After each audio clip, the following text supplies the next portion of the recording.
नमस्ते बच्चों।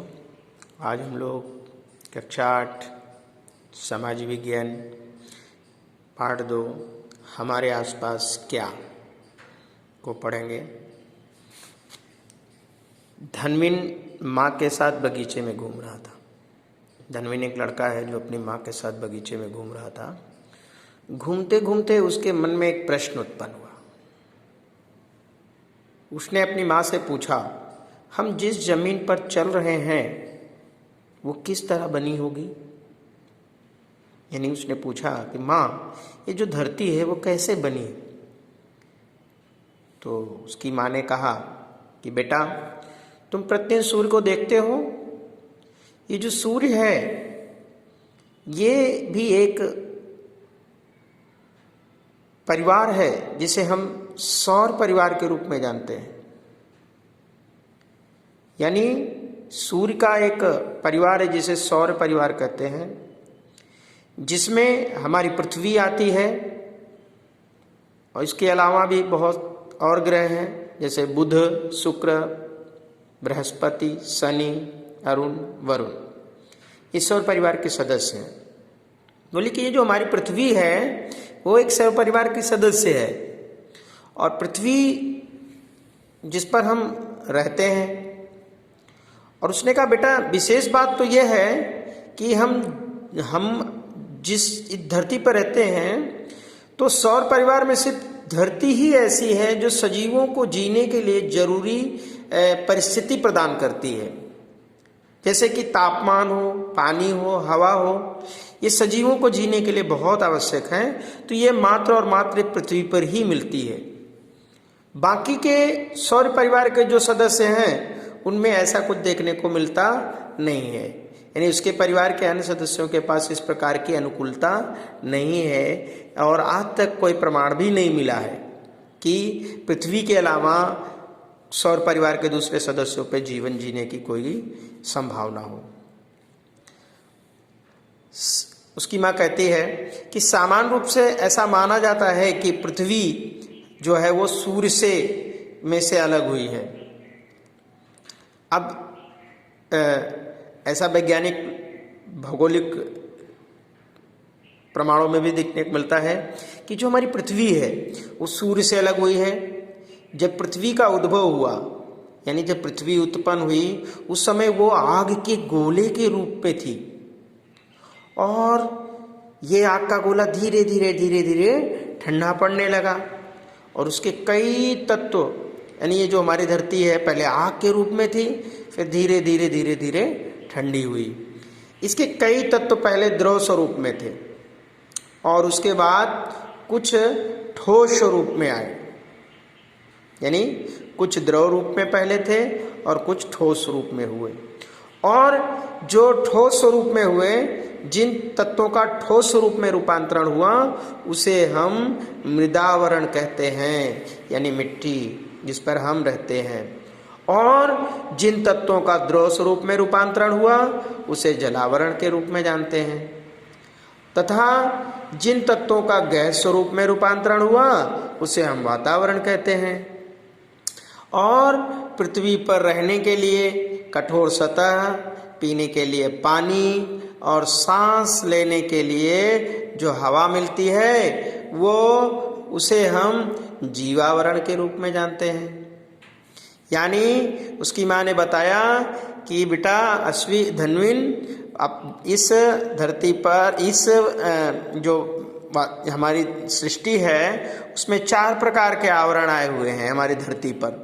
यानी पहला है मृदावरण, ये देखिए चित्र, मृदावरण जिस पर हम लोग रहते हैं। फिर उसके बाद है जलावरण, ये पानी वाला क्षेत्र। फिर ये जीवावरण जिसमें गैसें, हवा, तापमान। फिर ये वातावरण जिसमें जो है टेम्परेचर, जिसमें आकाश। तो ये 4 प्रकार के आवरण हैं। आज हम लोग मृदावरण के बारे में इसमें देखेंगे। मृदावरण को अंग्रेजी में लिथोस्फीयर कहते हैं। अब जैसे कि हम पृथ्वी के जिस भाग के ऊपर रहते हैं उस भाग को मृदावरण के रूप में जानते हैं। यानी जैसे हम धरती पर रहते हैं तो उसे मृदावरण कहते हैं। मृद अर्थात मिट्टी और आवरण अर्थात सतह या परत।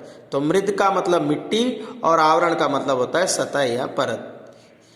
पृथ्वी की ऊपरी सतह मिट्टी और चट्टान जैसे ठोस पदार्थों का बना है। मतलब ये जो हमारी ऊपर की पृथ्वी की ऊपरी सतह है वो मिट्टी और चट्टान जैसे ठोस पदार्थों से बनी है, और जिसके कारण ये घनावरण या शिलावरण के रूप में जानी जाती है। यानी इसे हम घनावरण या शिलावरण कह सकते हैं। और यह आवरण पृथ्वी की सतह पर लगभग 29% यानी 29% भाग जमीन का रोकता है, और यह सतह लगभग 64 से 100 किलोमीटर जितना मोटा है। यानी कितना मोटा है? ये जमीन की सतह लगभग 64 से 100 किलोमीटर जितनी मोटी है। ये सभी स्थान पर एक समान मोटाई की नहीं है। मतलब इसकी जो मोटाई है वो हर जगह समान नहीं है। फिर भी अंदर या बाहर एक समान आकार नहीं है। वह लगभग मिट्टी और चट्टान जैसे द्रव्यों की बनी हुई है। मतलब ये जो मिट्टी है वो चट्टान द्रव्यों से बनी है।